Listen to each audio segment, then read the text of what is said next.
Welcome to Filming Made Easy, where I'm Robert here, and I'm going to be teaching video creators how to make video content quick and easy. And yeah, so today we are going to be talking about just the iMovie platform and all the windows and what you can kind of do with them, breaking it down what's happening. So we opened up iMovie here and we're in the window. So let me expand it and we'll just get right into it. So when you expand it, you'll see that you have about 4 different windows. The first window right here, starting on going from left to right, is we have what's called our project media bin, or our library bin, because all here are all the projects that I've worked on. So the new project that we've just jumped into in learning the series is going to be called IMovie.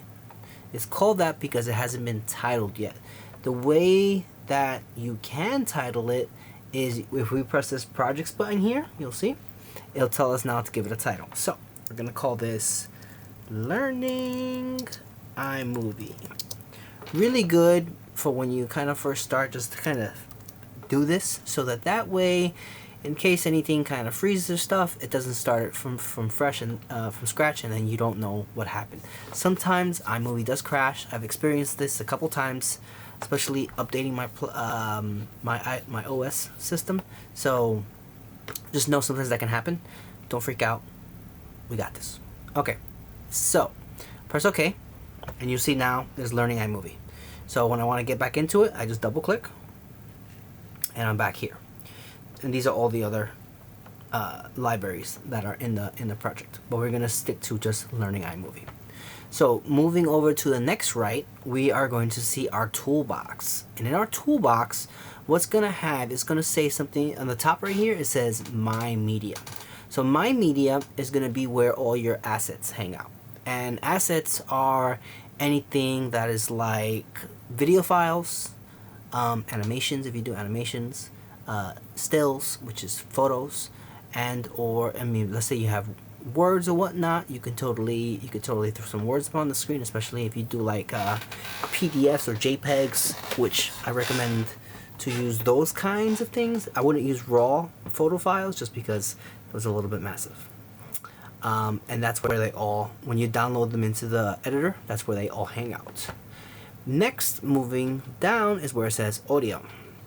So it preloaded in the program is going to be sound effects, and all these sound effects are free to use and for you to do what you want. Different kinds of, little goofy sounds here and there, and you can play around. If you want to play it, you just press the play button and you hear the little chime or whatever have you comes in, and that's the audio. If you have music in your iTunes that you want to use, you can go to your iTunes and it preloads your iTunes and it gives you all the music that you want to have. If, say, you jumped into the GarageBand and you created some music and some sound effects, if you exported it out, it will be hanging out right here for you to do that. Just as a note, any working project files in GarageBand, it will not show you those because you haven't exported them. You got to actually push them out and have them ready. But also, as a note, when you push them out, they're also going to be hanging out in your iTunes. In fact, that's kind of what you're seeing in my iTunes right now. Is just these are a majority of the files that I've actually, some of them that I've created. Some of them are soundtracks and sound effects and songs and whatnot. As a note, if you're going to be using commercial music, you might face copyright issues, so I will always recommend go create your own music or find some royalty-free stuff. So, your choice. Anyway, moving down the line, we have titles. So titles, these are different windows that you could put in your films.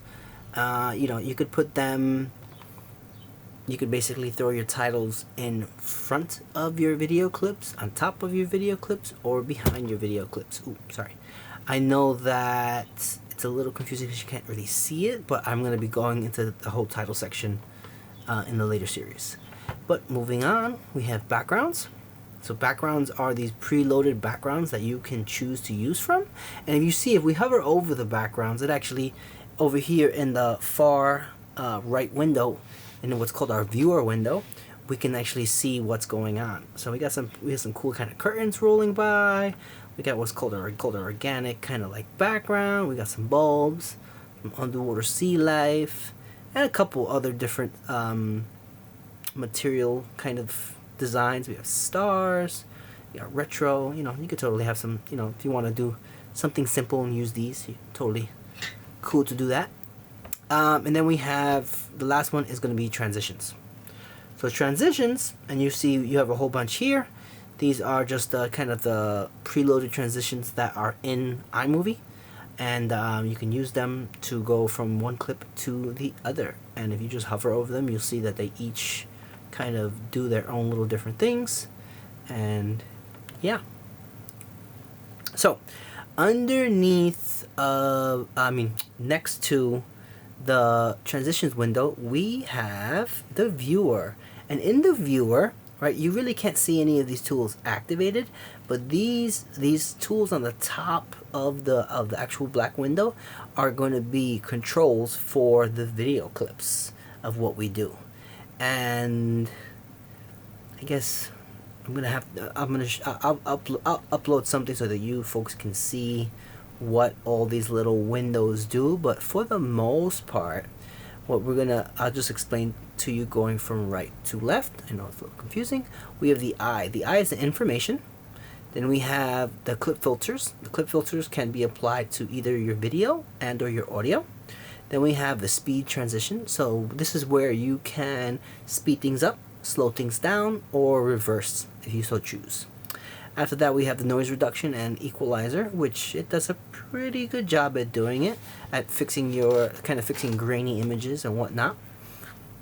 Then we have the volume. This can control your volume, whether you're increasing it or decreasing it in a specific video track or separate audio track, up to you. Then we have the stabilizer, which you don't really see it right now because I would have to put some shaky footage so that you can see the actual stabilization at work. Then we have cropping. So let's just say you shoot something a little bit too wide and you want to zoom in a little bit, you can. Just as a note, if you're not shooting in 4K and you crop in too much, it will get distorted. So if possible, shoot in 4K if that's an option. Here we have the little color pamphlet. This is for color correction. This is if you want to tweak little settings here and there. Now, experiment with this. Have fun. See what's cool. There's not a lot of super precision control as opposed to being in other editing programs, but it does a pretty okay job of just minor little tweaks. And then we have the color balance, which also gives you the exposure, so you can make things a little bit darker, make things a little brighter. You kind of tweak those little things. And the magic wand tool is just you could press it and it will correct your video in what the computer thinks is the right way to look at it. And sometimes it works, and sometimes it's a nightmare, just as a heads up. And then there's another window that pops up once you overlay one clip on top of the other, and it's going to be like two little boxes, and that is just basically for you to be able to do different effects. So let's say using green screen, right? You would use that so that way you can do what's called keying. You could key out the green screen background and put other background as you show want. Again, we'll kind of go into this window specifically in a more detailed section down the road in a different video. And then we have the editing bay. So the editing bay is where your project lives and hangs out and gets edited. You could drop video, you could drop all the different kind of tags in here, and then if you want to play it, you press the play button here, or you press space, and then the project runs. So this is just a quick little overview of what this editing windows all look like. In the next video, we will be kind of actually importing footage and then playing around and learning it a little bit more better. So I will catch you next time.